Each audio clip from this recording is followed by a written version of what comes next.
got a good feeling. Yeah, I'm up on the cloud, ain't coming back down. Yeah, I'm up on the cloud, ain't coming back down. I got a good feeling. I got a good feeling. I got a good feeling. Get that good feeling.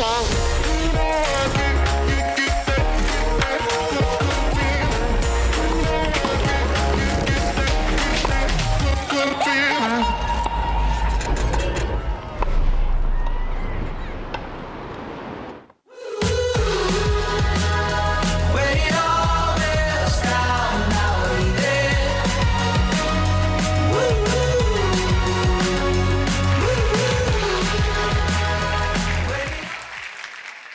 Good morning, everyone.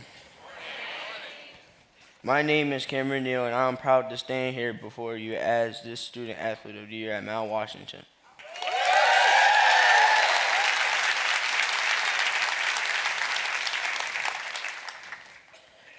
I am happy to welcome y'all here at this annual meeting. NWIF is a member of the NJTL network. The USTA Foundation has supported me and others in tennis for a long time. I've been playing tennis since I was in kindergarten, and I wanted to tell you a little about my tennis story. I love tennis not only because you can play forever, but it can help you with sportsmanship, commitment, and most definitely hard work. Last year, I was the Mount Washington Student Athlete of the Year. That meant a lot to me, not only because I was the second youngest to get the award, but also it taught me to learn to teach myself to work on and off the court.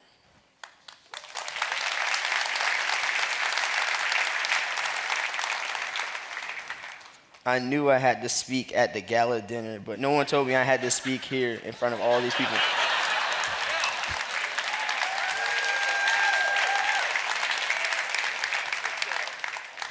It takes teamwork and hard work to realize your dreams. I'm working hard to realize my dream of being a professional tennis player one day.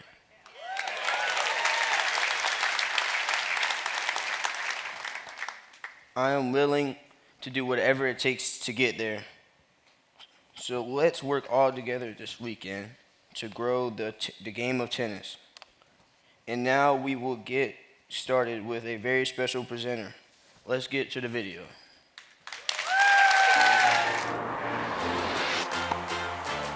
You know, Brian was an extremely humble kid. He was asked to be a volunteer at USTA Georgia when he was 16 years old. If you ask most kids, they'd be like, why would I want to do that? But Brian was like, man, this is a great opportunity for me to give back. That's something that was important to him even at that age. It was an opportunity for him to earn a world-class education, but also build something special at Virginia. At the time, people were writing off college like it wasn't a pathway to professional tennis, and Brian was one of the first ones to do it. I think the USTA, under Brian's leadership, is going to continue to just be a winning organization. He knows how to get the best out of people. As the first LGBTQIA+ leader, he understands how the systems and structures that we work in may or may not work for different people. Having somebody in a leadership position that truly understands that from personal perspective positions them well to actually bring ideas to the table to change those systems so that we can really serve everyone. He's very thoughtful about making sure we're taking time to spend as a family, just the four of us. Lots of adventure with him, which is good.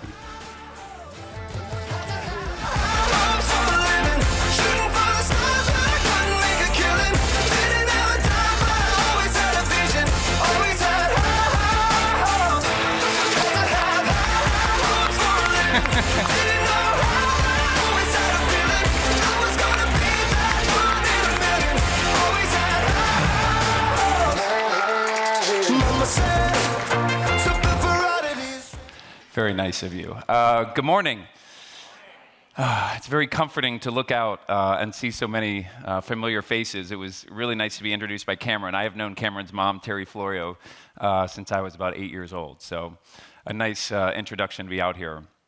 As you saw in that video, my life feels like an output of this organization. What started in the junior comp days, my first tournaments when I was 6 or 7 years old. I got my first point penalty from Lucy Garvin. You know, playing zonals, playing sectionals, playing tennis at the University of Virginia, which I loved. But playing professionally for 7 years, as Ted talked about in that video, and I've known Ted since I was about 11 years old, as the president now of USTA Southern. I don't know life without the USTA. I was a volunteer at 16 years old, got involved in the Georgia Southern Tennis Foundation over into Mid-Atlantic.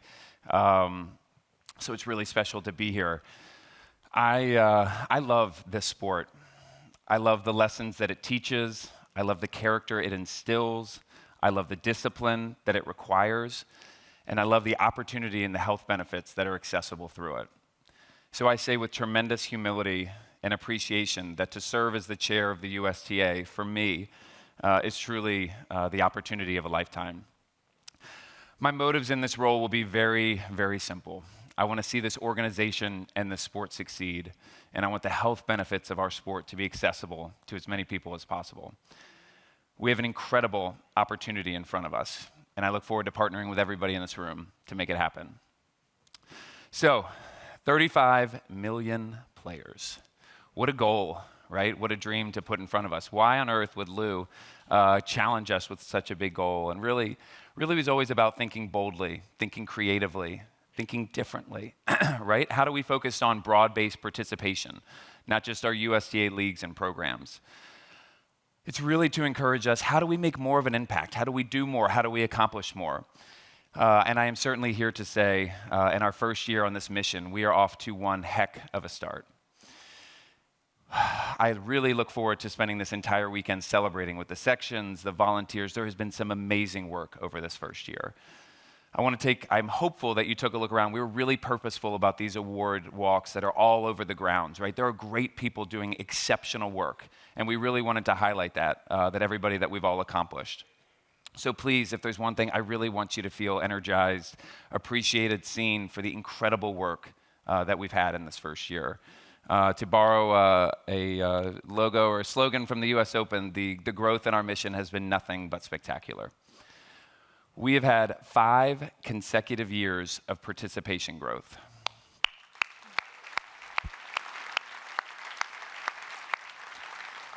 $25.7 million players. That is 1 in 12 Americans. That is the highest in recorded history.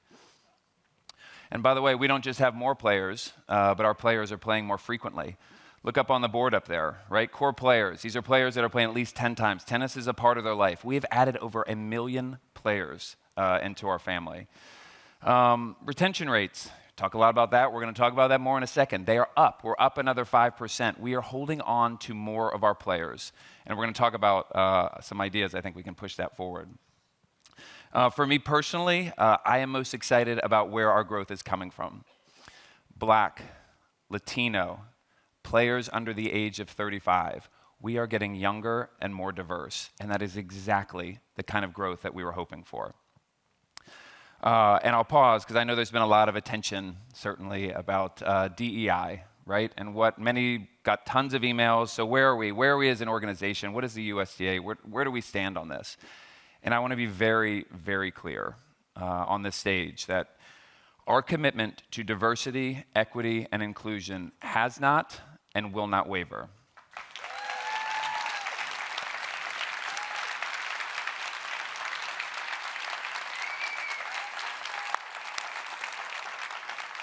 We should all feel incredibly proud. Look at the numbers that are up on that screen, right?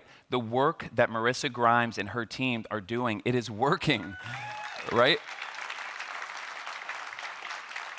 So yes, we are going to continue the work, right? Engaging diverse communities is critical to our core business strategy and the continued growth of our sport. because we want more people with different backgrounds, different perspectives. And the stronger we are at welcoming those people, welcoming and eliminating any barriers that would prevent anyone from enjoying the life-changing benefits of tennis. So, this weekend's going to be all about celebrating, right? And we do have a lot to celebrate. And for me, it is so important to celebrate the people who are on the front lines of this growth, the volunteers, the sections. We simply could not achieve the success without everybody in this room. And we're incredibly fortunate. We're going to talk a lot more about that in a little bit. But before that, I want to take a moment because we do have one asset that we should all be very appreciative of. We've got something that drives demand in our sport more and better than ever. It drives about over 4 million people, actually, into our sport every year. What Lew Sherr, Danny Zausner, Kirsten Corio, Stacey Allister, putting this as spectacular would be an understatement, right? I don't know if you know this, but we win awards across all sporting events. Every sport in this country, we are winning awards as one of the best and most premier events in our country. I remember, I think it was 6, 7, 8 years ago, right? We were always concerned, is Rafa going to show up? Is Roger going to show up? Is Serena going to show up? What does it mean for ratings? Tickets, can we do it? What is this, what are the ramifications of all that? That's not anymore, right? This is must-see TV. This is New York City sports and entertainment at the highest level.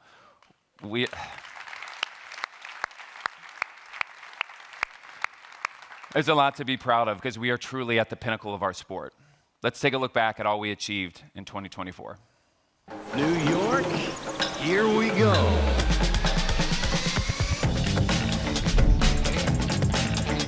Isn't that a wonderful thing? The million people that have come through the gates over the last 3 weeks, record-setting crowds at the U.S. Open. In the semifinal of the game.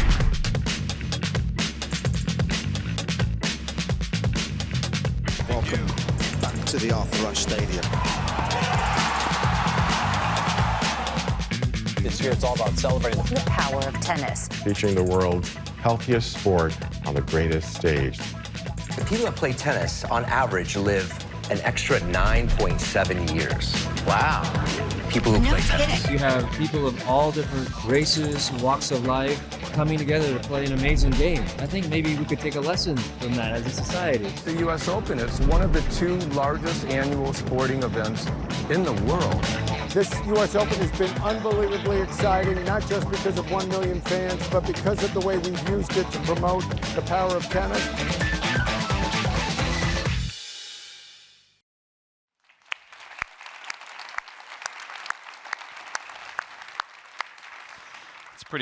Pretty impressive. I certainly want to highlight Fan Week a little bit because I continue to think, I hope you guys will join me for that. I am incredibly excited. I think it is the absolute best ticket in sport. Starting with qualifying, right? I mean, we all saw, 4 or 5 years ago, Raducanu coming out of qualifying, winning the tournament. This is literally the next future champions. And I certainly say I would be incredibly jealous. I remember playing in qualies. I would have died to have fans like we have today coming out rooting. You got to understand, this is our home slam, right? To be able to get Americans in there, it is such a pivotal moment. Forget March Madness. I'm telling you, these are people who have their dreams on their line, right? So really encourage you to look at that. We've got our 15th day, so come check out. Who doesn't want more of this, right? One more day, come in for that first weekend. I will say what I am exceptionally excited about is what we did with mixed doubles.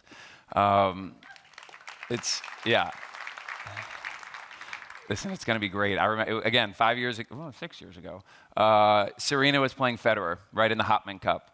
And I remember waking up because I thought to myself, I have got to see, is Serena going to crush Fed's second serve? What is the serve going to look like? I mean, such compelling television. And I think the leadership from Lew and Stacey to really think about how to bring this into our first week. We are now providing the opportunity for some of our best players and best athletes to come in and play. And I will tell you, having just been in Indian Wells, the players are pumped to be a part of this. I think Stacey told us 9 out of top 10 women are dying to go. The men are fighting to get their best partner for it. So incredibly exciting time, and I really hope that you'll join me there for Fan Week. Speaking of Serena and American champions, we know that American success, American champions, continues to drive better ratings for our tournaments and more attention to tennis. And they no doubt inspire the next generation to pick up a racket. Now, why do I know that? It's because I lived it. They're going to put up a photo that it still pains me that I lost, but that's me and Michael Chang when I was, I think I was 8 years old. You see it there in the corners. There it is.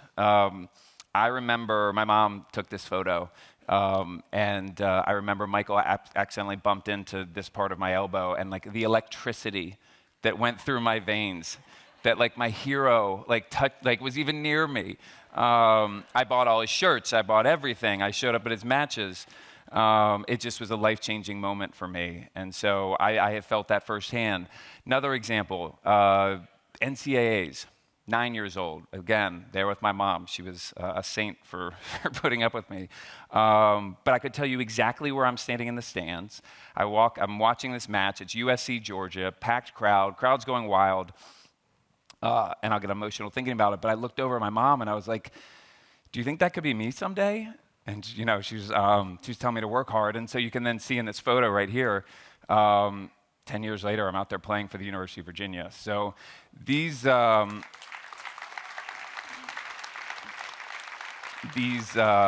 moments matter, right? American champions matter. They drive demand in our sport, and I will tell you, we have a lot of American champions right now. Top 20 player. It's really such an amazing time for American tennis. Top 20 players, top 10 players, top 5. Americans continuing to push each other more and more towards greatness. And I will tell you, I had the opportunity to go to the Australian Open a couple weeks ago, and boy, what an amazing time where we crowned so many American champions. Taylor Townsend from women's doubles. Yeah, it was awesome. She deserves a lot of credit. The Pinakova twins for the girls' singles. We had Charlie Cooper winning the boys' singles and doubles in wheelchair. Max Ested for our boys' doubles, right? Just an amazing tournament. There was one story that certainly captured our sport and the country's imagination. This story for me was all about embodying our message here of ambition to action. Let's take a look. Madison, as with Sloane, your first ever major final. What are you feeling right now? I'm really excited. It's an amazing opportunity, and I'm really looking forward to it.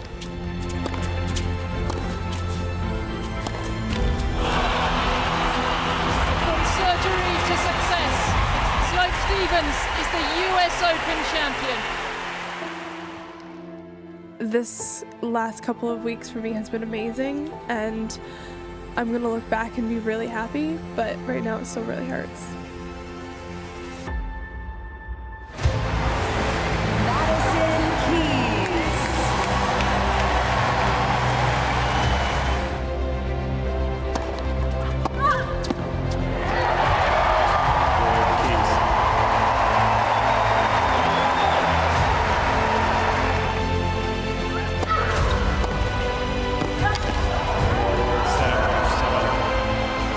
If I just keep, putting in the work and doing my best and leaving it all out there, that's the only thing that I can do.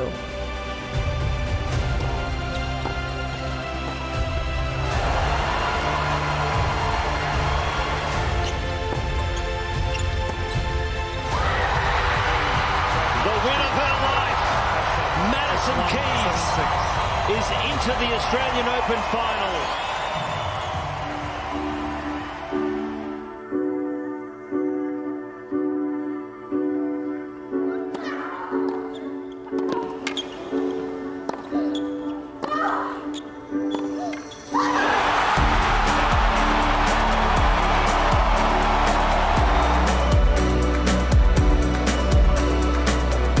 Defining moment in her career.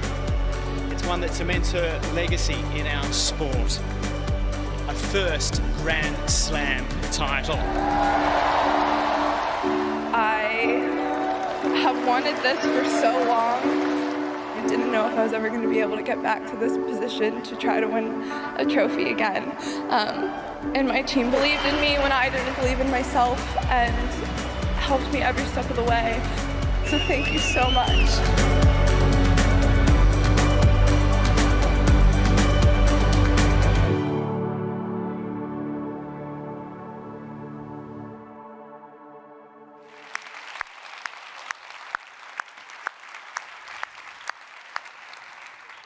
I mean, that's pretty amazing, right? I can't watch the end of it because it makes me emotional watching. But her perseverance, her courage, her determination, it's everything I love about this sport. And it's in these moments we should all remember why we love this sport so much. So, yes, demand for our sport has never been higher. The stories have never been better. The sections and the volunteers have never been stronger. So, as we look forward to this big goal, 35 million players, it is unbelievably important over these next couple years that we build a thoughtful, highly detailed, strategic, financial, operational plan that moves this bold vision from ambition to action. For me personally, I love this timing, right? So my life after tennis has been involved in the private equity world. And so this brings my sort of corporate experience and what I do outside of tennis into my passion and my love for this sport. Because I think there's so many critical questions that I'm really excited to dive into. How can we, as volunteers, be more impactful, right? What do we need to start doing? What do we need to stop doing? How can the national staff continue to use their resources most effectively? How can the sections, when do we say to them it's most important for them to lead? How do we get access to better data, right? How do we measure the effectiveness of our spend? A digital strategy, right? What is the right digital strategy for our coaches, our players, our fans? My personal favorite question, and the one that I will continue to ask, is does our budget ultimately reflect our strategic priorities? So yes, there's a lot of big things to tackle, and that's ultimately going to cause us to think and operate very differently. And that will come with some mistakes, some risks, but fortunately, everybody in this room is tennis players. And we've all learned that you can't win big without a few unforced errors along the way. So yes, the time is now to think differently. We need to spend a little bit differently. And so I want to start a little bit about the way we spend our money and our investments, right? How can we make better investments that better match our plan to get to 35 million players? And I want to start with USTA Ventures. This for me is near and dear to my heart. I absolutely love that we're doing this. We are investing in entrepreneurs. We're investing in the tennis ecosystem. What Bill McGugan, CC Bellis, and that committee is doing is really unbelievable, right? And I want to make sure everyone knows they're focused on two key areas. Number one, how do we continue to grow broad-based participation, mission growth? What can we do to improve our retention rates in our sport? Secondly, on the US Open side, if there's things that we can find that can accelerate more US Open revenue, create a better fan experience while we're there, absolutely are big opportunities for us. But I want to highlight two just very quick examples while we're talking about it. First is Play Replay, which is essentially electronic line calling. We all know, I live the junior comp world. The reality of cheating can sometimes be tough and tough around our culture. But man, what a great opportunity to add technology, to act fun, to really think about how we improve our retention rates of that product. So I'm really excited about where that's going. And I will say that we have, at National, have pledged over $2.5 million to our sections to subsidize the purchase of these systems. So I really hope that you'll see more and more of those out over the coming years. Next is Court 16. This is a business that's focused entirely on introducing new people into our sport, right? An incredibly fun and exciting format. We were extremely impressed with them. They have a couple locations open right now. We think, what a great opportunity to be a partner with the USTA, right? Let's bring them across all of our sections because they're doing a great job introducing more and more people into our sport.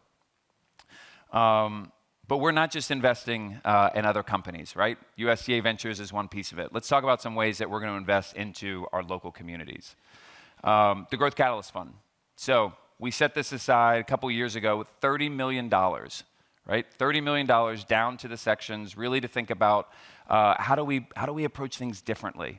Let's be bold. Let's take risks, take some big swings, right? And ultimately, where the learnings from those investments could inform how other sections look to spend. So a lot of great opportunity there. Secondly, I'm proud on this stage to announce a $5 million micro grant program. This is intended, again, more money down to local levels. I hope everybody in this room is listening. This opportunity for CTAs, as we start CTAs, make them better, more efficient, where there's excess demand. We never want capital to stop the growth of our sport. And so we're going to talk a little bit more about that shortly. But for me, this is all about extending the creativity to you guys out in the field to help us grow our sport even more. Speaking of new investments, I'm hoping you guys all heard in the last several weeks our investment in infrastructure, right? We're setting aside $10 million in annual spend. We got some work to do to expand and modernize our tennis parks and communities all across our country. Tennis infrastructure is one of our sport's greatest needs. And so we are going to have to invest differently, and we're going to have to work harder than ever to preserve our courts. And so we're going to spend some time in the breakout to dive into that a little bit more. So look out on this stage, right? We talk about 35 million players and our goal to get there. We are not just talking big. We are thinking differently. We are spending and investing in our grassroots differently. And so under this theme of ambition to action, we are making bold investments that reflect our priorities, that ensure our actions will, in fact, speak louder than our words. Capital is just one piece of this, right? I heard it a little bit yesterday. We've often had a player retention problem, right? The leaky bucket. 5 million coming in, 5 million coming out. And I want to spend the next few minutes just touching on a few ways that I think we can make a big impact there. And that starts with Red Ball.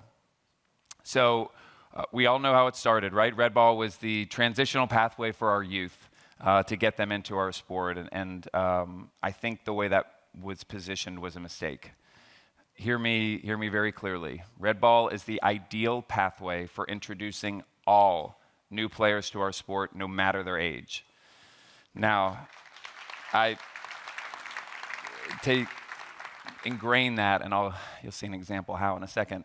But why do I say that? Listen, we got to learn some lessons from our friends over at pickleball, right? Their explosive growth comes on the back of social, fun, engaging first-time experiences when people are trying that sport. And we can absolutely do that too, because it's critical that we encourage everybody to start our sport through a Red Ball. Why do I believe this? Well, we spent much of 2024 running these pilots. Every section in this room ran Red Ball pilots. And these weren't just a few. We ran over 470 pilots across the country to test this theory out. And I will say, the surveys are in, and the players had more fun. They could rally longer. It was more social. And more importantly, they were eager to come back and play more tennis. As a result, we now know that 75% of people who came to our sport through Red Ball are now interested in coming back for more. That retention rate, I'm telling you, is unbelievable. As I mentioned earlier, I do have a life out of this sport, and I come from the private equity side and the health and wellness space. And so anytime you try and get somebody to go to a new gym, try a new workout, try a new sport, incredibly awkward, incredibly intimidating, a little nerve-wracking. And so we would work exceptionally hard, not only to attract people, but we were lucky if we got to 20% retention of any of our new customers who came in. Those are businesses that sell for hundreds of millions of dollars, right? We now have something that 75% of people, when they tried, wanted to come back for more. That is an incredible, massive opportunity to make our sport more fun and playable from their first moment. Now, how do I personally know that this is true? I did this to somebody who's staring at me in the front row at leadership. But let's watch my husband, Bill, try to learn tennis with a yellow ball.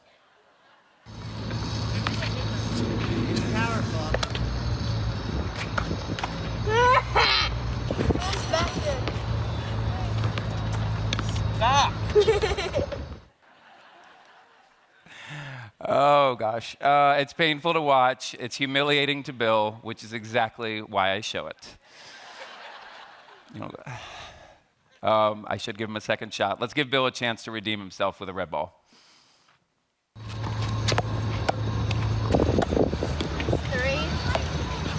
4, 5, 6, 7, 8, 9, 10.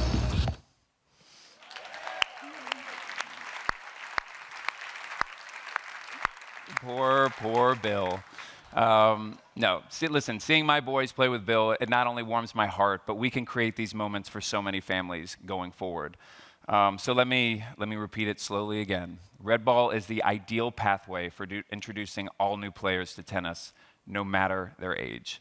And we have to keep in mind, data suggests we have over 16 million people that are new or lapsed players who are out there looking for a fun, easy way to come back and play tennis.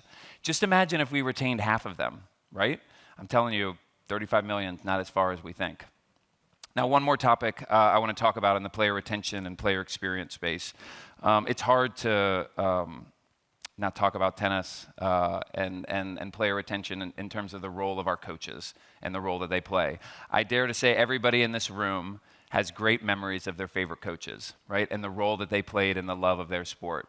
For me, that was Jerry Baskin, David Stolle, David Drew, all these great guys from Atlanta that just ignited my love for the game. They are our delivery system of our sport, right? So as you think about, as we talk about things in ways we're doing differently, it's time for us to think about our role in coaching just a little bit differently.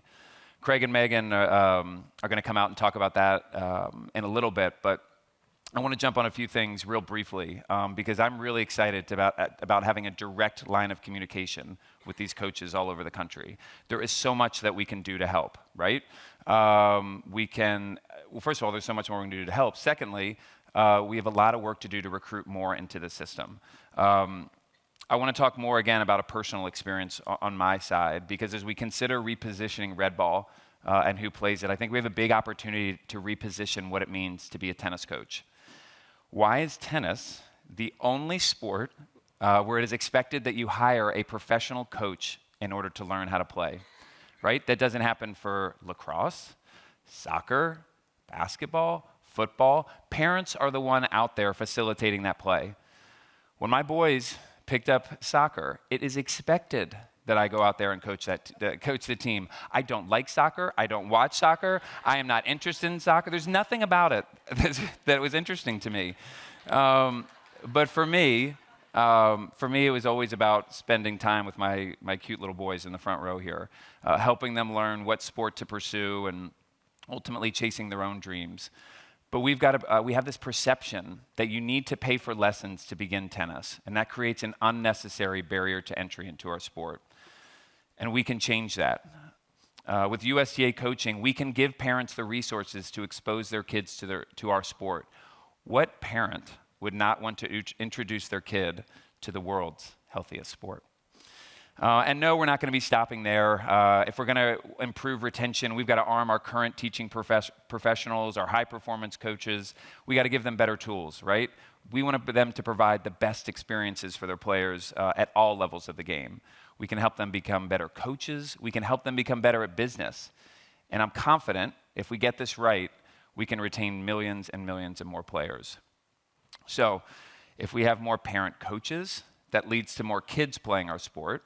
And if we're providing better first-time experiences, more players are going to be coming back for more. This is not going to be a walk in the park, right? But I am telling you that we can do this. Everybody in this room plays an essential role in this effort. Everyone here is the lifeblood of this organization. You're the ones who welcome every new player and make their local court feel like a place that they belong. And so in closing, I want to talk about why the sport means so much to me, why I care so much.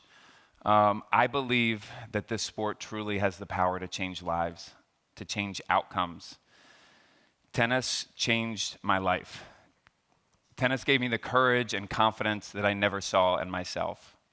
Tennis showed me that success isn't about talent alone. It's about resilience, grit, and persistence to continue to push forward. Tennis gives me the guts, and I mean guts, to stand on this stage today, a stage where I never saw myself belonging, certainly not as a young, awkward, gay kid from Alpharetta, Georgia. I owe so much of the outcome of my life to this sport. And it's because of what we have all experienced through this sport, the world's healthiest sport, that we all know what this sport can do for millions of Americans. Achieving these goals will be hard, but winning trophies was never meant to be easy. So as we move forward, please remember we have the momentum at our backs. We have not seen demand and interest in our sport in decades. And so if we invest just a little bit differently, if we think about player retention just a little bit differently, I promise you this dream will somehow go from a big ambition into action. And it's time to get to work. And with that, it's my honor and privilege to turn the stage over to our exceptional CEO, Lew Sherr.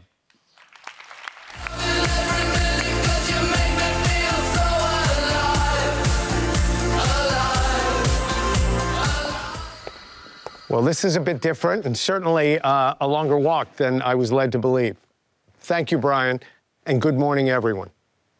As you can tell, this is a change for me, too, because I so enjoy being a part of the energy of the annual meeting.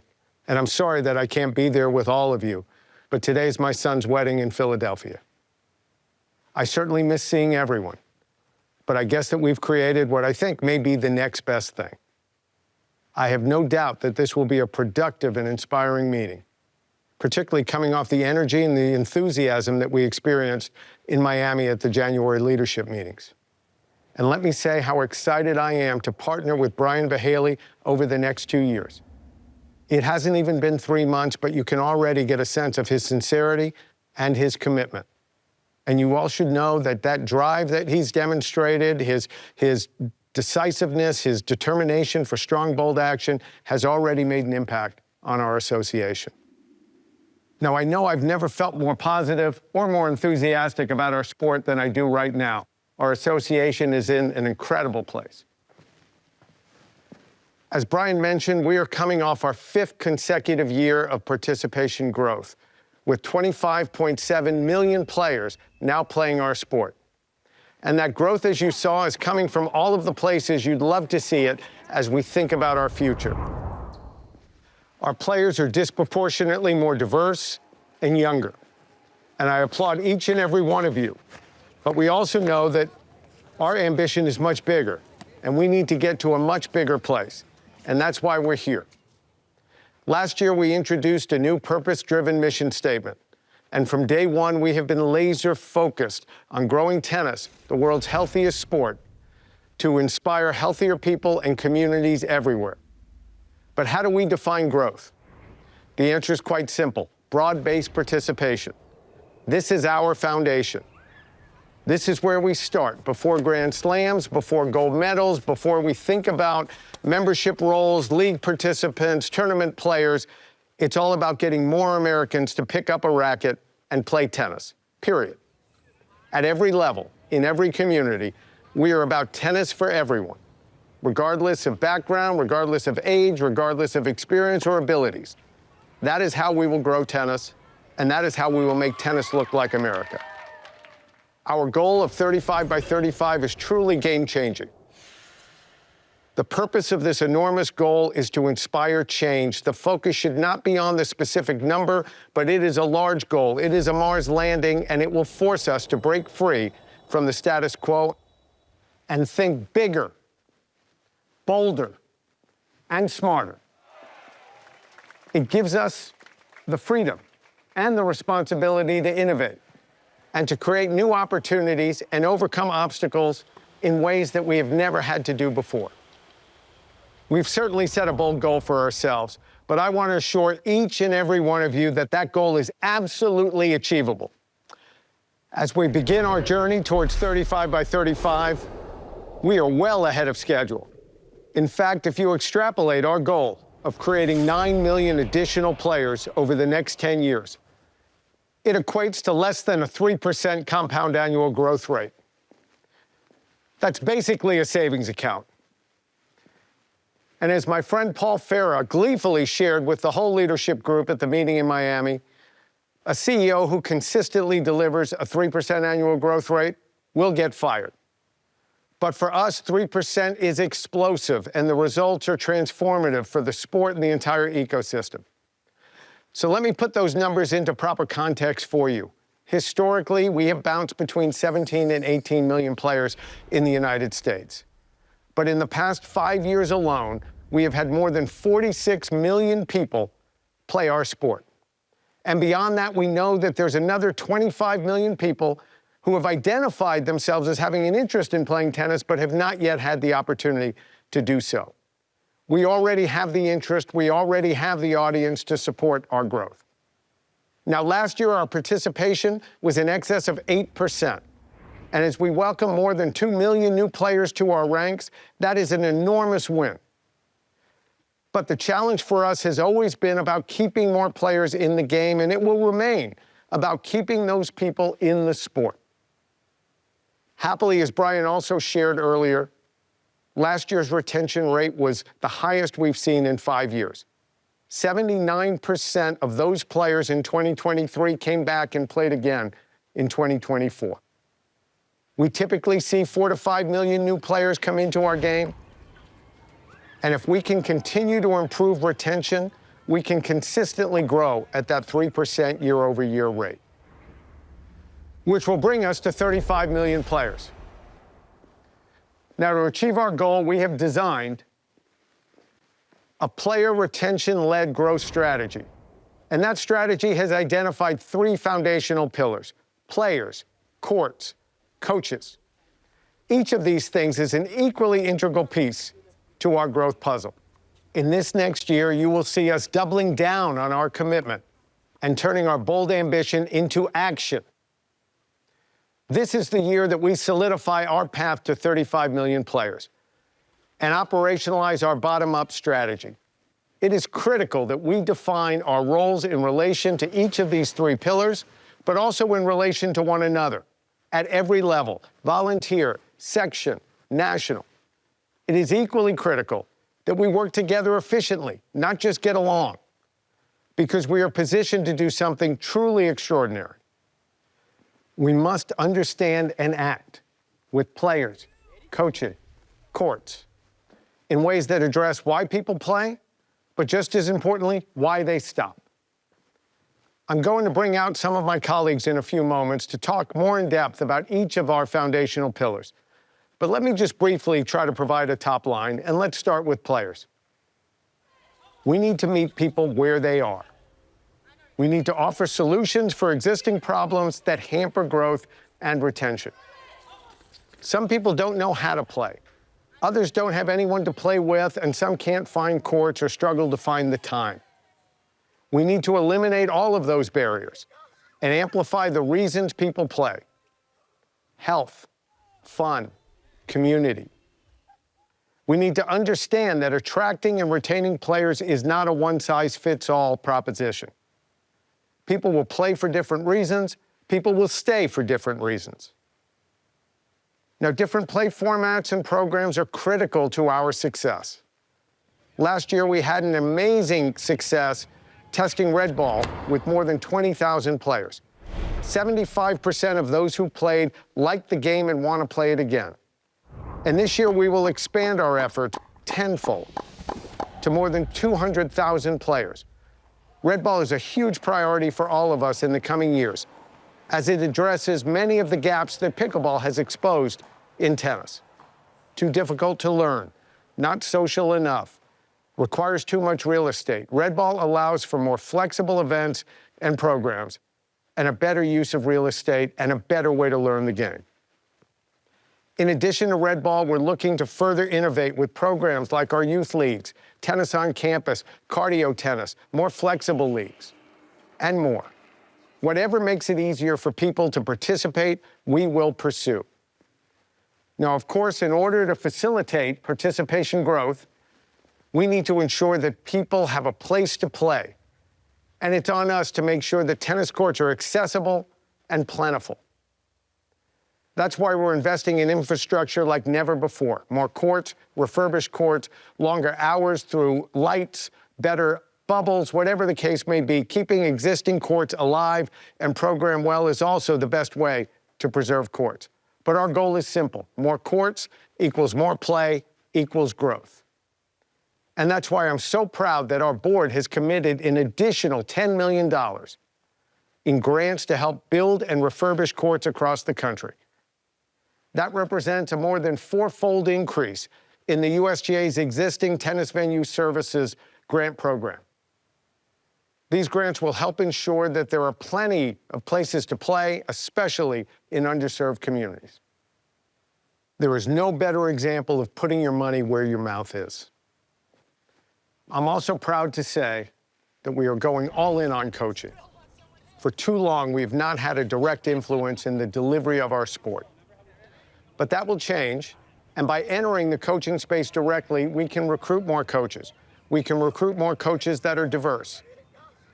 We can make sure that our coaches are safe play compliant and improve the access to and the quality of education across the country.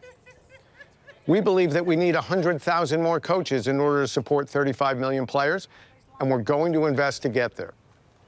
Imagine having the ability to communicate directly with those who deliver our sport, with feedback going both ways. Imagine how we can impact retention if all coaches at all levels have access to the best tools and content to deliver great experiences for players. Imagine inspiring high school players, tennis on campus players, collegiate players, to make a great career for themselves in our sport. Imagine expanding the very definition of a coach and enlisting parents, PE teachers, and others to take part in coaching education to make the sport more fun and accessible for kids, just as all other sports do. We need coaches who will inspire players at every level, ensuring that everyone, from the absolute beginner to the seasoned player, has a fantastic experience. This is critically important. It's a critically important initiative for us that is going to benefit all players and all coaches. And the sport as a whole will be better as a result. I really believe that it is one of the most important initiatives that we have undertaken as an association in many, many years, if not ever. Our digital capability has to facilitate our growth. We need to harness the power of data in order to understand player needs, better track player engagement, and direct them to programs that will keep them playing. We have for a long while focused on providing technology, but that technology was supporting our USTA programs. We now must leverage our resources to facilitate the connection of all players, providers, coaches, and events. Digital tools like court booking, loyalty programs, even gamification will make our sport more accessible and more engaging. When we tap into technology, we hope to create a seamless experience that can drive retention and the growth of our game, and do so like never before. With that, I'd now like to introduce my colleagues, Craig Morris and Megan Rose, to share some more insight on how these pillars can help us drive our growth.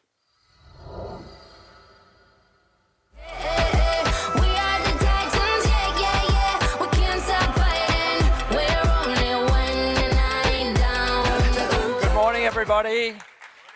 Thank you, Lew, wherever you are.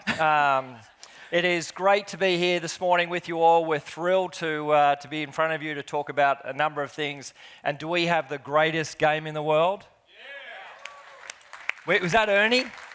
Ernie from South Carolina. Do we have the greatest game in the world? We have lots to share with you this morning. It was great to hear from both Brian and Lew about ambition to action and many of the exciting opportunities that are underway from the USTA and for the sport. Most of you may know me. I know Ernie. My name is Craig Morris, but many of you may not know my good friend and colleague, Megan Rose. Megan, yes, round of applause for Megan. Thanks, Mike. You name it, Megan's done it in tennis. She's played on the tour. She's coached Division I college tennis. She's worked for the WTA. She's worked for the past 8 years with the USTA in pro tennis, the Olympics, the Davis Cup, Billie Jean King Cup, US Open. And for whatever reason, God love her, she chose to come over and work with me on a really important initiative you just heard from both Brian and Lew, USTA Coaching. Thanks, Craig. Good morning, everybody. This is so exciting. It has been an awesome transition from pro tennis to working with the incredible team with USTA Coaching, and I'm so thrilled to be standing up on this stage today. Look, if you told me I'd still be here in 2025, that was 8 years ago, and all that has been done and achieved, I might not have believed it. And I will emphasise again, I've been heavily involved in community tennis for a long time, 25.7 million players. Yes, agreed. 25.7 million players. And with now the alignment around the 3 pillars of facilities and players and coaches, with a projected investment that you've heard from Brian and Lew into the game, kudos should go to everybody in this room. This is truly a moment in time. And as the Carpenters say, we've only just begun. And if you get that reference, I'm very sorry to tell you that you're old. So. Mike McNulty is in the front row here, smiling about thinking when his next physical needs to happen. Because he's... But today is going to be an exciting day for many reasons. But for Craig and I, we have the opportunity to finally give you a sneak peek at USTA Coaching. But before we do that, it's important that we don't lose sight of our why. Everything that everyone in this room does, and a lot of people that are not in this room with us today, to support players, coaches, and facilities is helping to inspire healthier people and communities everywhere. And that is something for us all to be very, very proud of. Well said, Megan. Okay, so time to get some different voices up on the stage. I am pleased to introduce, we have three amazing, inspiring, and motivated leaders in our sport. They've been serving our three pillars, facilities, coaches, and players, before we really formalise even the strategy. They're going to talk to us a little bit about their stories for each one, but they are amazing individuals. They're impacting our environments, and we're going to hear about how tennis has impacted their lives. Give a round of applause, please, for Angela Emery, Lisa Minahan, and Delane Mast.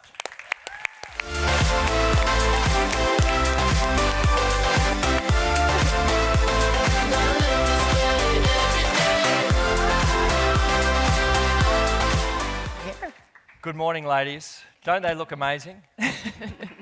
So, this probably has a little bit of a feel of, a morning show hosted by Megan and Craig. Can you see that? Is that something that has any type of potential? No, clearly Kathy Francis is shaking her head. We'll workshop it. We'll workshop it. Just anyway. give us feedback Yes, after this. yes. We'll pitch it to NBC. But Angela, it's so great to have you. You've been a longtime volunteer in so many aspects of community tennis, an OG volunteer, if you will. And lately, your incredible contributions have really been centered around something that's a very recent concept for us, which is around facilities and advocacy. So we would just love to hear you talk a little bit about, and I think we were supposed to have also a photo. There we go.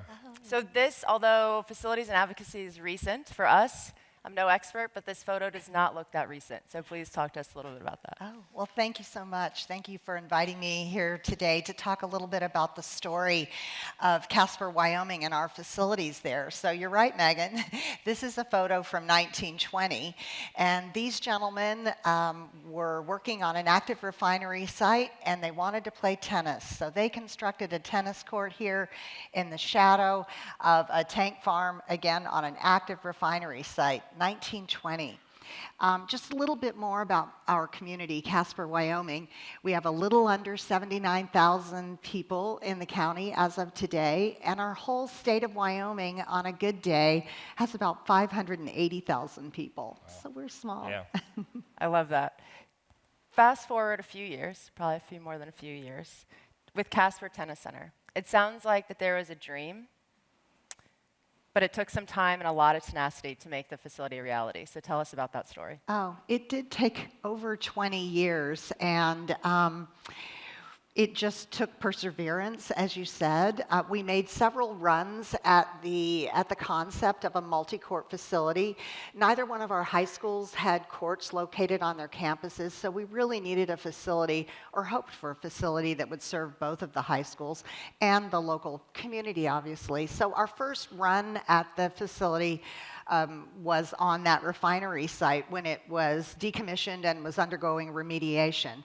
We were unsuccessful at that first run, and honestly, we made a couple of other concerted runs at a multi-court facility, and again, honestly, there were days, weeks, months, even years when we had some despair, and I'd like to say thank you to my husband for probably listening to some of that over 20 plus years, but I'm happy to say that something really clicked during the pandemic, and in the summer of 2020, our local CTA became organized, and our ambition turned to action. We began attending school board meetings. We took our kiddos from both of the high schools. We launched several visible fundraisers around town, and we were lucky enough to find a local champion on our school board. The rest, as they say, is history, and we were just so pleased that the Casper Tennis Complex opened in the fall of 2023. Wow. So amazing. So most communities would probably be very tired after that type of a fight to get the facility. But your community was not done. You were not done yet, and it seemed like they were really energized about having the facility. So talk to us what came next with Washington Park. Sure, so you would think we would be tired, and maybe my husband was tired of it. That's what husbands are for, to listen to us complain. So it's fine. Here he is. So, but we actually were energized. So our next ambition was to host the high school tennis tournament, and we realized that we needed to upgrade the other facilities in our town in order to do that. So we turned our sights to Washington Park. And this is where I have to say a huge thank you to Todd Carlson and his team at Tennis Venue Services, as well as Jody Adams. Jody, I know you're out there somewhere. And if any of you know Jody, she is a force of nature. Okay, so she helped us kick off this project, drove from Billings, Montana to Casper 4 hours, met with us, met with our new local champion, a City of Casper staff person, Zulima Lopez, and we launched into this project. Jody was kind enough to lead us, and we knew about this grant opportunity, the Land Water Conservation Grant, but Jody is an expert, okay? And we quickly realized we needed a master plan in order to be successful with this grant. So we started on a master plan, and I have to tell you that what came out of that master plan was much more than the renovation of the 4 courts that were there. Just in a nutshell, what emerged was 6 new tennis courts, 8 pickleball courts, renovations to the Little League baseball field and our community band shell, as well as in future phases, a splash pad, an all-inclusive playground, and a trail around the perimeter of the park. So, amazing. You know, what we developed then was really a community hub, a place certainly where people can come play tennis, but they can also come and be with their families and do many, many other things. It was just an amazing journey. That's incredible. So it sounds like, though, you should also be called a force of nature. So congratulations to you and everything driving everything that you did. Thank you. Hey, Lisa. Hi, Craig. We're here. We had a lot of fun last time we did this. It was an experience. I thank you for doing it again, and I owe you a heap of drinks, which I promise. We might even get into that very shortly after this, after this finish. As many of you know, Lisa has again been her own force of nature for the sport. She runs a facility owner and operator, coach, programs, tournaments, section president, delegate, chair of the nominating committee. The list does not stop. But I was fascinating when we looked at your background and when we started to think about play formats. You're one of the first ones to put your hand up around red ball tennis. And I'm fascinated about what that inspiration came from and what you sort of thought may come from this test and this pilot. Okay, as you mentioned, we have a large public facility in Oklahoma. So we are always looking for ways to engage new members of our community, to create programming that reaches all ages and all levels of experience, and that is red ball. So when USTA put out a call for red ball pilots last year, we signed up, raised our hand, yeah. And how'd you find it? So was there something that happened that you expected to happen or didn't expect to happen, some learnings that you and your husband sort of thought, wow, going into this pilot about red ball tennis, which you'd heard about, you probably used for your kids and getting adults involved. Right. Was there something that struck you to say, we did not expect this to happen? You know what I don't think I really understood is how when we say red ball tennis, even here today, we all have this picture in our head about what red ball tennis is, and it's based on our experience. So when we said we would do some red ball pilots, we showed up at our Tennis Pro staff meeting on Monday morning, and I just told them, I mean, it was a very open-ended red ball pilot. There weren't a lot of parameters. And I was really surprised how our teaching pros came to the meeting with their ideas that were very formed by their perspective of what they do on a daily basis. So we have our adult, teaching pro who was like, yeah, we can add some red ball classes for adults. We'll make them beginner adults, and then they can move on to more advanced adult drills. Or, you have our 10 and under staff pro who is in here somewhere, and she's like, we already do red ball, part of youth progression, Lisa, And some people came with the idea of a social, maybe for parents and kids to all play together, pizza party, and then sign them up for the next junior drill or the next adult drill. And I was really surprised that no one came to the table with just red ball for the sake of red ball. Like nothing to do with instruction, nothing to do with progressing to this yellow ball, but just to play red ball and have a great time with that experience. Yeah. Well, there is a great photo that's on around the room and that you sent through. This is your family. There's a story behind this, which I'd love you to share with the group. I think it was Thanksgiving last year. So give us some insights in bringing these images to life. Okay, well, the story here is that I was just as guilty of putting red ball in a box like I discussed about my pros. So a while ago, I'm not sure exactly when, maybe about a year ago, a little over a year ago, my husband and I had dinner with Marilyn Sherman. Oh, God bless you. You know where I'm going. Where is Marilyn? Marilyn here? Singing the praises. Is she here? Red ball for all. Where is she? Yes. Singing the praises. So Marilyn. Hey, there she is. And I mean, she's got her hardcore press on me. Big time. Like, and I'm like, sure, Marilyn. Yes. They're in the office. We'll implement some red ball. Balls flying everywhere. Everywhere. Everywhere. We'll put some programs at our facility, of course, like down the road. Yeah. Because that's where my brain is. My process is, how do we do this? How many courts do I need? Where are the gaps in my programming at my facility, on the schedule? Do I even have any tennis pros that have time for this? Yeah. Who do I need to market this to of my current customers? Like, I'm thinking this. You know what Marilyn's doing? She's playing red ball in the streets of her neighborhood and having margarita parties with her friends. It's a lot more fun. So she has this completely different picture of what red ball is based on her experiences. That's a great point. So, but she doesn't let it go. You know, of course I'll do it later.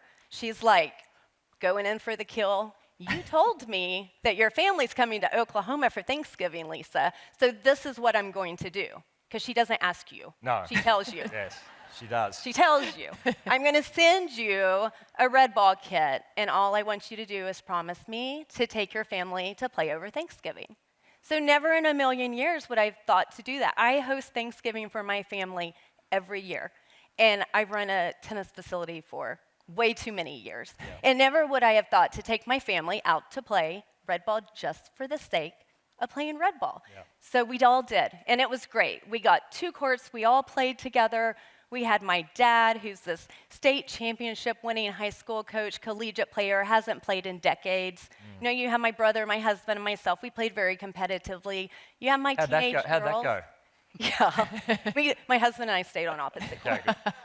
You have my teenage girls who are just like high school players, and then I have nieces, nephews, in-laws. They've never picked up a racket. So you had every end of the spectrum. Yeah. We all played together. We all had a great time. We all had this great first-time Thanksgiving memory just playing red ball for the sake of red ball.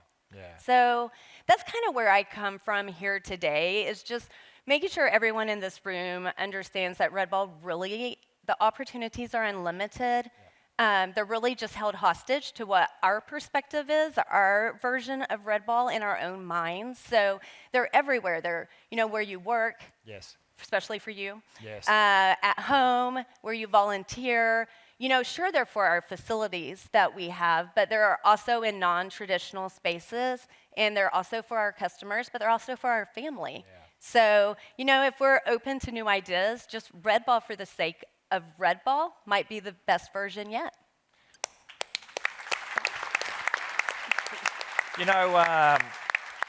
Sometimes these presentations, you wouldn't believe it, are quite heavily scripted. You probably don't believe that. But that's the type of stuff that means so much, do you know what I mean? Because that's, Lisa's really living that. If you haven't, it's outside. There's Red Ball donuts, there's Red Ball lip balm, there's Red Ball I had a donut stuff. this morning. It was good, yeah. So again, don't let anything get in the way of what Red Ball tennis can be. Thank you, Lisa. Welcome. Your turn. You know the feeling when you're talking to someone and you realize that they've likely forgotten more about a subject than they'll ever know? That's how I feel every time I talk to Delane about coaching. So you are an encyclopedia. Every time we're on a call, you're like, oh, the USTA did something similar to this. Let me pull up my booklet, or let me pull up my... you are a mentor. As your jacket says, you are a coach, and you are a trailblazer. And there are so many questions that just Craig and I, just coming from coaching, would love to talk to you about, but we don't have that much time. So just why coaching? Why coaching? Well, first of all, I wear this badge with honor. I guess I can say badge now, right? You can. And do you want to tell the audience what the badge is? It's an Easter egg. That's what they call that in the movie. Coach. Love it. Okay. And the other side? Well, the other side is McCaskey Tornado Tennis. This is my 39th year after Judy Levering handed it off to me in 1986 and said, go coach high school tennis. 39 years of coaching high school tennis.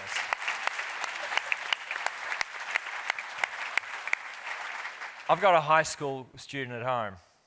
39 years. I can't even believe it. Sorry. My brain is disappearing. Yeah, no, yeah. I get it. But no, it is such a valuable experience. Sports saved my life, and tennis was a big part of it. I don't know. This is basketball season. I went to Tennessee to play basketball for Pat Summitt. Go Vols! Yeah, there's my Vol fan over there. I'll see you in the bar. But when she said your defense sucked and you need to find another sport, I walked on and played tennis, and was fortunate enough to really have an amazing experience with incredible mentors, Coach DePalmer and Pollyanna Cohn and Rodney Harmon, and you guys know them. We all are part of tennis still today. And to have mentors in your life like Billie Jean King and Judy Levering and Lucy Garvin sitting right there, it's just, it helped to make me the person I am, and I just want to use tennis as a vehicle to change lives in kids today because they need a lot of help. That's true. Tell us what your favorite thing about coaching is. The kids. Oh my gosh, the kids are amazing. I told them I have thousands of stories because every time you think about it, what this does is it keeps you going because you realize that you're helping paint this canvas that may be messy and you're just trying to clean it up. It may be blank and you're trying to help them find their way and put things on it, but it's theirs. Yeah. And all you're doing is you're helping. And so I see this scrolling back behind here. Just so you guys know, I have a couple of quickies that I wanted to share with you that are very meaningful. What you see right now is this piece of paper. It sits on my refrigerator. This is from a young boy who was in 6th grade, and we work with schools that take kids that no one else wants. And he was at this school. He's legally blind. And we took tennis and some eye coaches. I don't know if you've seen the eye coaches or not, but we took the eye coaches in, and he had an opportunity to learn where to stand, how to place the racket far enough away so he could hit the ball, how to get the rhythm so that he could hit the ball on 1, 2, 3, like he was playing a game.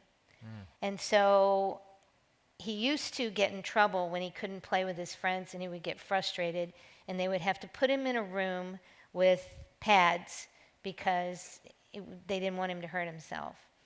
And now what he does is he goes and takes timeouts hitting on the eye coach because that's playing tennis with his friends because like I said, he's legally blind. So he wrote me this note that I have on my refrigerator in Braille that says that tennis is his favorite game and he loves hitting and playing with his friends.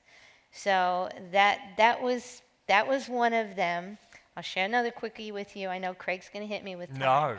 I would go at it, Delane. We've got nothing else on today. I would rather you guys hear from the kids than from me because it explains why you do it. When we have our 6-week summer program with our NJTL chapter, we have different character traits each week. One of those traits was resilience. And I was like, I don't know how do you teach kids? That's a big word, you know. Well, so at the end of the summer, the kids can write an essay to earn their own racket. The essay answers 2 questions. What does it mean to earn your own racket? And what have you learned in tennis that you can use in life? So I'm just going to share these couple of sentences with you because this is from the kid. One of the most profound lessons tennis teaches is resilience. Every point presents a new challenge. Mistakes are inevitable, and losses are part of the journey, just like life. However, tennis teaches us to bounce back from setbacks and analyze how our mistakes are we're able to approach the next point. His writing's not great, sorry. The next point, the next match, with renewed determination. The ability to persevere, to learn from failures, and come out stronger is an invaluable asset in navigating life's obstacles. This is from a kid. The importance of discipline and focus is a crucial lesson embedded within the sport. From the rigorous training regimen to the mental acuity required during a match, tennis demands unwavering dedication and concentration. Earning my own tennis racket symbolizes an accomplishment and a belonging. I'm proud of myself. How impactful is that? Okay. Getting this racket will give me the confidence to continue this path in my life. It gives me chills to still read it to you. Enough said. Yeah. But the amazing thing about that is that because you were his coach and because you made it an enjoyable experience, now it looks like we have a player for life, which is what all of this is all about. And that's why we need more people like you. Yeah. And that's exactly what we want to do with USTA Coaching.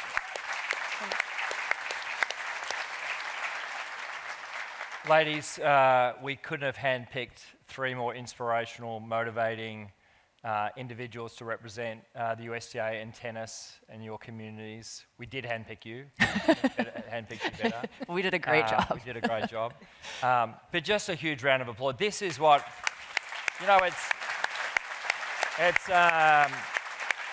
it's easy to sit up here and we do what we do, and we're going to get into some of the coaching pieces, but these 3 ladies are the heroes of the game, as are all of you in the room. They're the ones that are driving the growth of this great game every single day. And all 3 of them are inspirational to not only, I'm sure, their own families, but everyone in this room. So just a huge round of applause again. Thank you so, so much.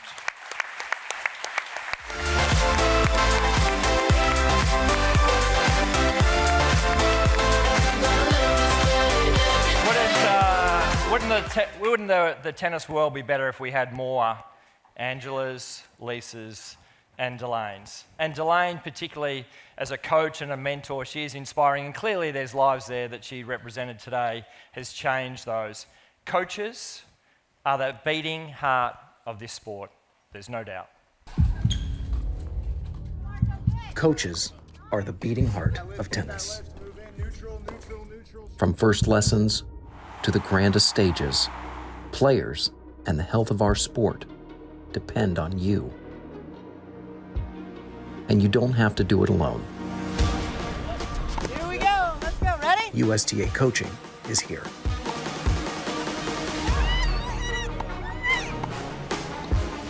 Your ultimate coaching resource. Expert training, personalized support, a thriving community.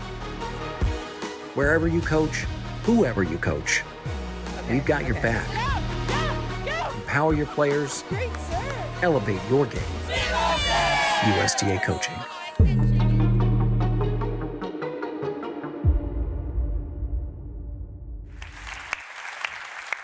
So just a couple of comments before we finish. It's a privilege for Megan and I to stand here today and introduce and welcome you to USTA Coaching. And I'll say that again. It's a privilege to stand here today and introduce and welcome you to USTA Coaching. Okay, are you a little bit excited? Are you serious? I'm very excited, Thank Craig. you, Megan. Thank you. Very excited. Yeah. Thank you. Thank you, Katrina. You better be, because it's coming in summer 2025. And no one is more important to the game than the people that deliver it. I've been a firm believer of this. I was on a stage here, and Katrina was the the president and chair at the time in 2016, and I said it then, and I've said it for the last 9 years, no one is more important than the people who deliver the game. And we saw 3 inspirational ladies here this morning. Whether you're a parent, a volunteer, a teacher, a summer camp coach, a part-time or a full-time professional, you are our heroes, and we depend on you every single day to grow this great game.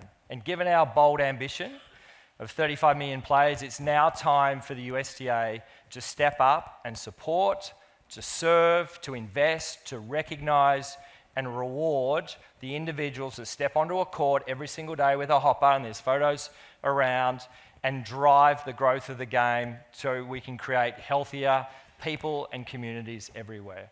There is no one more important. And it is our responsibility as the national governing body of tennis to be their greatest partners and to serve their passion.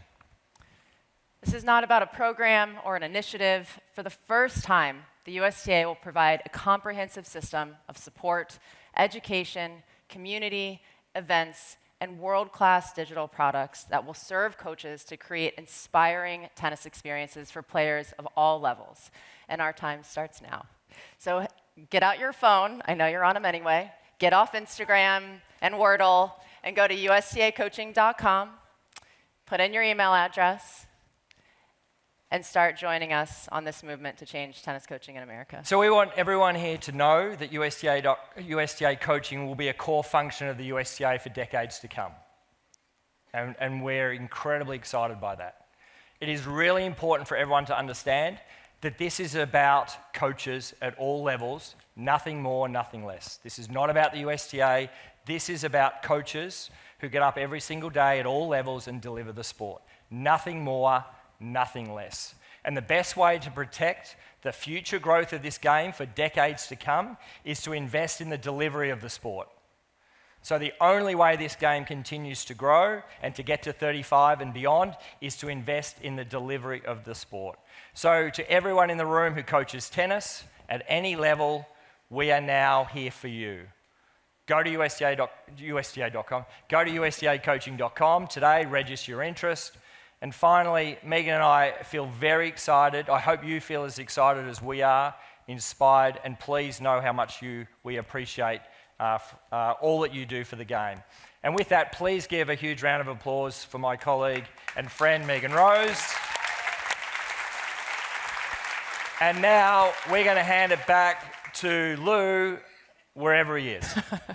Thank you. That is great stuff. And I want to thank you all for that enlightening information. And how about a round of applause for our presenters?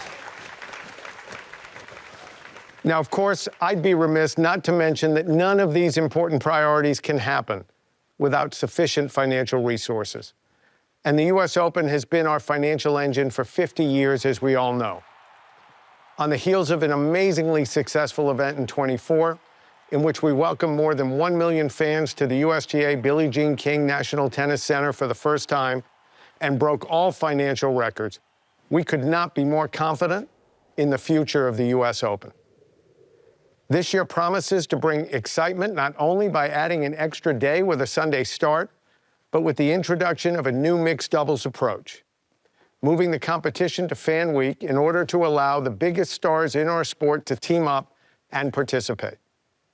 This is going to be huge for us, as mixed is the only major professional sport where men and women compete against one another on the same field of play at the same time. We've talked about equal pay for over 50 years. We now have equal play. We have so much to be excited about for this year's US Open. Here's a quick peek at what we can look forward to.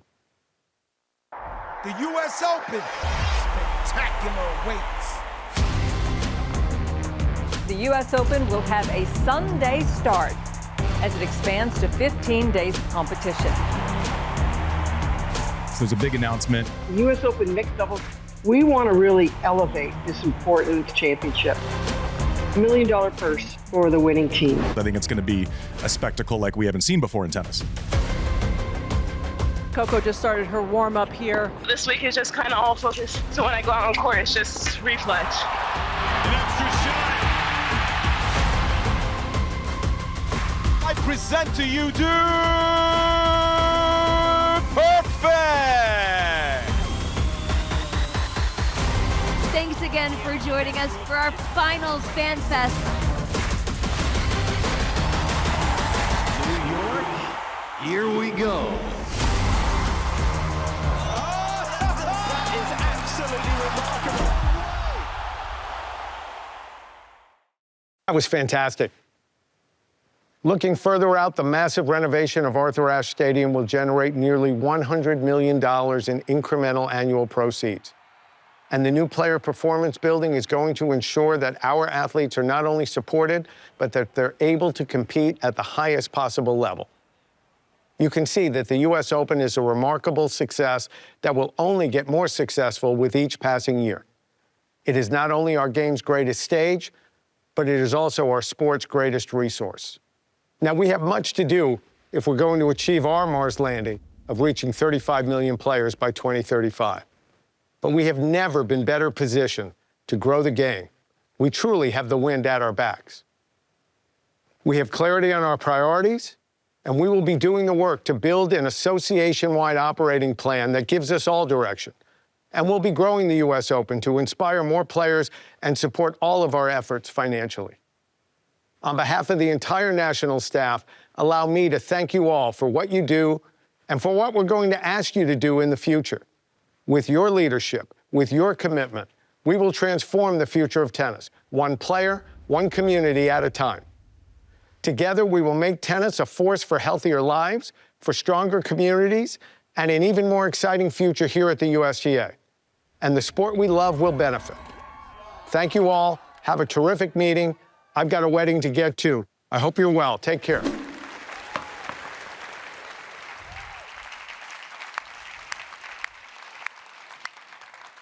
Thank you, everybody, for a great morning. I'm super bummed Lew couldn't be here. Lew and I actually share one thing in common. We both have a son named Bennett. So his Bennett's getting married this weekend. Mine woke me up at 4 this morning to tell me that I was probably going to be boring again. So beginning at 10 a.m., beginning in a few minutes, we're going to start 3 breakout sessions focused on the following. Number 1, advocacy insights. We talked about earlier, how can we be more impactful on our facility side, and we have access to some really incredible data. So walk you through some of that. The funding opportunities, you remember earlier all the great funding that's out there. It is almost $50 million, right? Everybody needs to understand how they can get access to that, right? And how we can build on our momentum. And third, the US Open. We just wanted to be as transparent as possible, right? Where does the funding of the US Open go to grow our sport? Really help you understand how we think about spending today, how we think about investing, and perhaps where it might look different going forward. So my ask, it's a little bit of a walk, to walk across to the Coastal Event Center. I know many of you were there yesterday. Poinsettia rooms 1, 2, and 3. We divided it by sections, so just take a look. Somebody will sort of walk you there, but take a break, go to the bathroom, get some drinks, and we'll see you over there in a few minutes. Thanks, everybody. You're so good.